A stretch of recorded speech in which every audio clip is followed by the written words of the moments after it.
करते हैं और उसके बाद जो अन्याय करने वाले हैं उसको साफ कर देते हैं।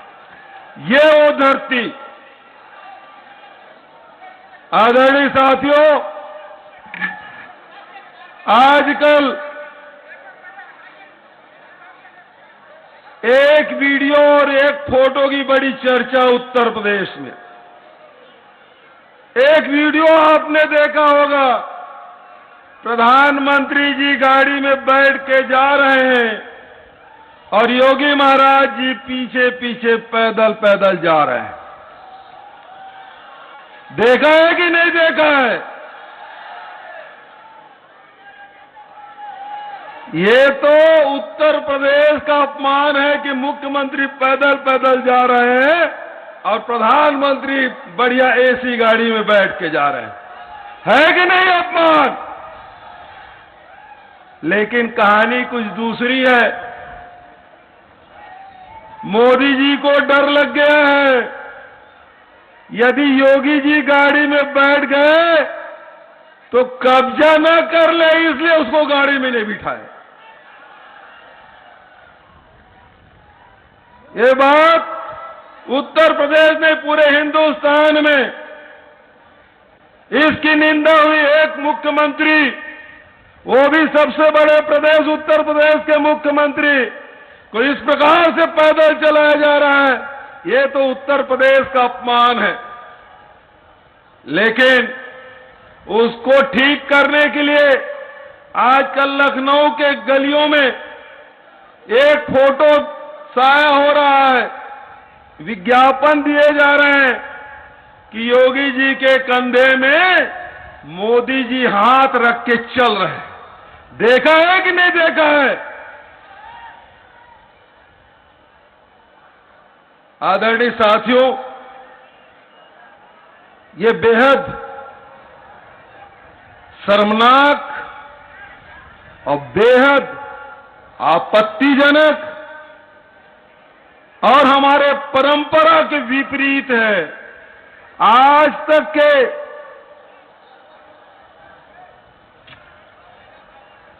राजनेता हो या राजा महाराजा का समय हो, संत महात्माओं के चरणों में बैठ के राजा महाराजा उससे ज्ञान लिया करते थे।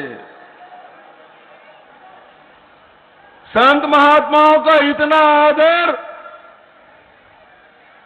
कि हमारे राष्ट्रीय अध्यक्ष सोनिया गांधी जी जब शंकराचार्य से मिलने जाती हैं,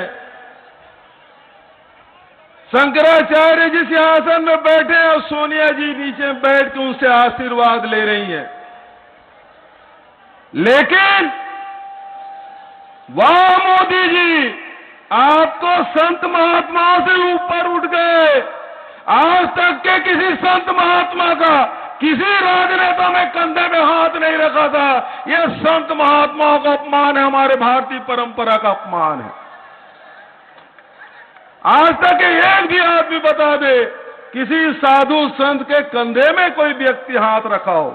अरे साधु संतों से तो आशीर्वाद लिया जाता है।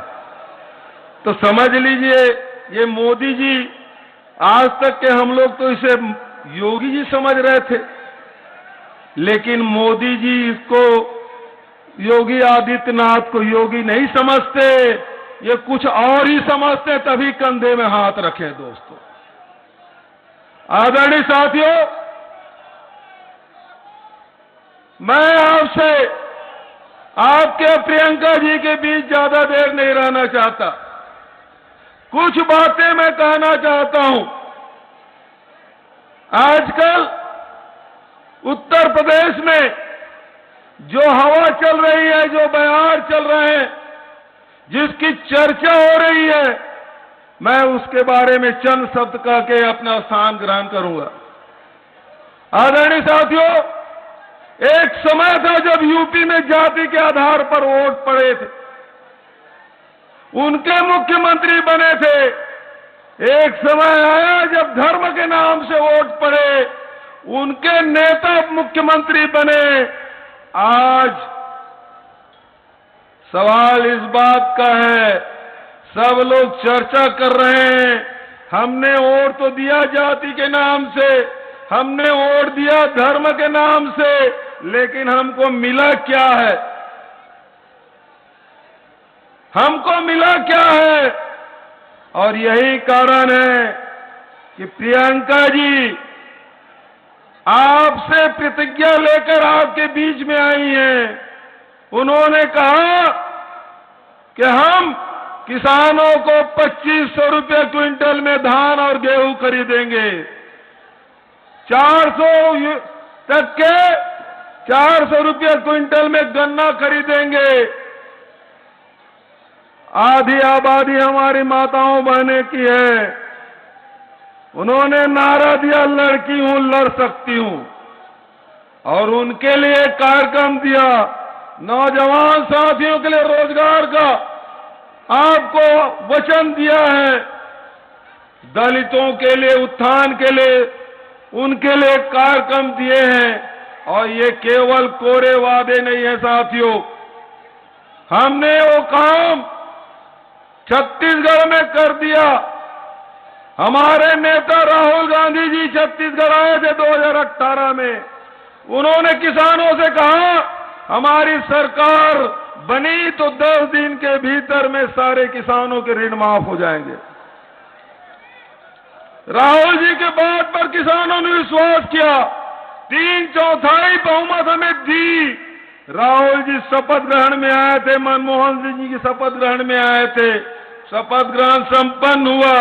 राहुल जी को एयरपोर्ट में छोड़े, हम लोग सीधा राहुल जी दिल्ली के लिए उड़े, हम लोग सीधा मंत्रालय गए। राहुल जी दिल्ली के एयरपोर्ट में भी नहीं उतरे थे। 18 लाख किसानों के 9,000 करोड़ रुपया हमने माफ कर दिया। यही बात प्रियंका जी कह रही हैं कि उत्तर प्रदेशों को किसानों का ऋण माफ होगा। अब आप बताइए कि किसानों का ऋण माफ होना चाहिए कि नहीं होना चाहिए? होना चाहिए। राहुल जी ने छत्तीसगढ़ के किसानों से कहा कि हमारी सरकार बनी तो 2500 रुपये क्विंटल में धान खरीदी होगी। और आप देख रहे हैं पूरे हिंदुस्तान में सबसे ज्यादा यदि धान का रेट कहीं मिल रहा है तो छत्तीसगढ़ में मिल रहा है। 2500 रुपये क्विंटल में हमने धान खरीद के दिखा दिया है। क्या यहां नहीं खरीदी होना चाहिए? यहां गेहूं की कीमत 2500 नहीं होना चाहिए?